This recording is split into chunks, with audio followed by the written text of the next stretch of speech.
Today I wanted to make a bit of a different kind of video where I show you a quick productivity hack that could help you stay productive with your common print-on-demand tasks like doing research regularly or creating designs more regularly. And I found this productivity hack in this book called Atomic Habits, which some of you may have heard of before. It's a really nice book with sort of actionable strategies to stick to good habits and to stop bad habits. Basically, one of the passages talks about something very interesting that a lot of you will probably know. Let's say you hear a phone notification and think, I'll just check it for 1 second. After that decision, you are basically led down the rabbit hole checking your phone and scrolling through your apps for like 20 minutes. That's sort of the entry into a bad habit. It just takes like one quick decision. You think, I'm just going to do this thing. I'm just going to eat one piece of chocolate, and you end up eating the whole bar. We can turn that concept around and use it for good habits as well by making them easier. And that is what James Clear discusses in one section called the 2-minute rule. Basically, it says, even when you know you should start small, it's easy to start way too big. When you dream about making a change, excitement inevitably takes over and you end up trying to do too much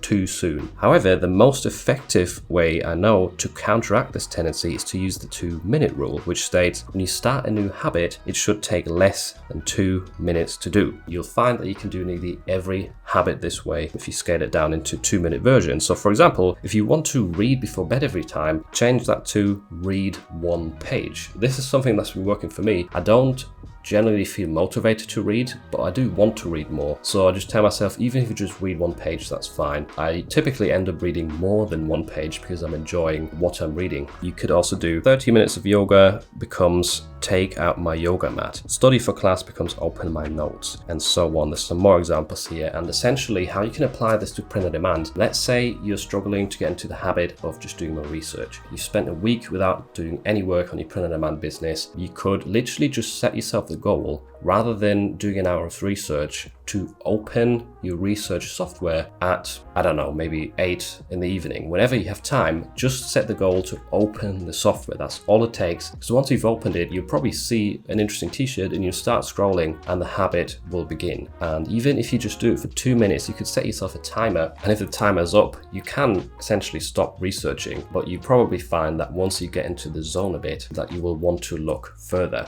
Another strategy that James Clear discusses to make your new habit more enjoyable is to make it more satisfying. We often enjoy things more when we get some instant feedback that we really like. For example, toothpaste commonly has got a mint flavor, and it doesn't need that mint flavor to clean your teeth. Like, yes, it makes them smell better, but the main reason, or one of the main reasons why it has a nice taste, is because then you're going to enjoy brushing your teeth more, and you're way more likely to do it every single day. If it didn't taste of anything, or if it tasted horrible, in fact, you'd probably be way less inclined to keep your mouth clean. You can apply this to print on demand as well. So let's say you don't enjoy research, on top of reducing the task to a 2-minute sort of goal of just opening your software and using it for 2 minutes, you can then add in something that you enjoy. So for example, just put on some of your favorite music, because you can listen to music while you're doing research. It's not really going to distract you. That's something that I do quite often, and it almost gets you pumped up a bit and excited. Like when you're at the gym and you listen to music, that can really increase your performance, and it makes the habit more enjoyable, and you're more likely to then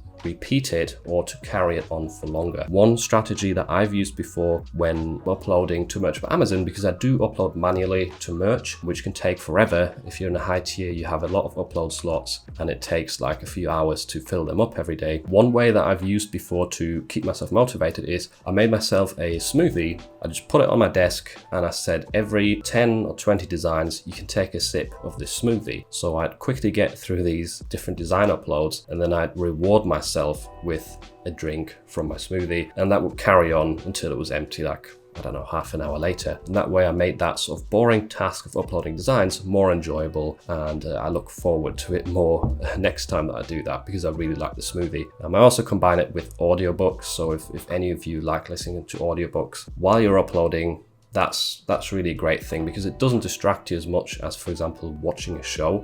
You can just listen at the same time as focusing on your upload typically. So yeah, I hope these tips help you out. I really found a lot of great strategies in this book to, first of all, make habits more enjoyable or easier to follow, and also how to get rid of bad habits more effectively. It's a really great book. I recommend reading it. Very, very interesting. I will leave a link to it down below in the description. It's called Atomic Habits by James Clear.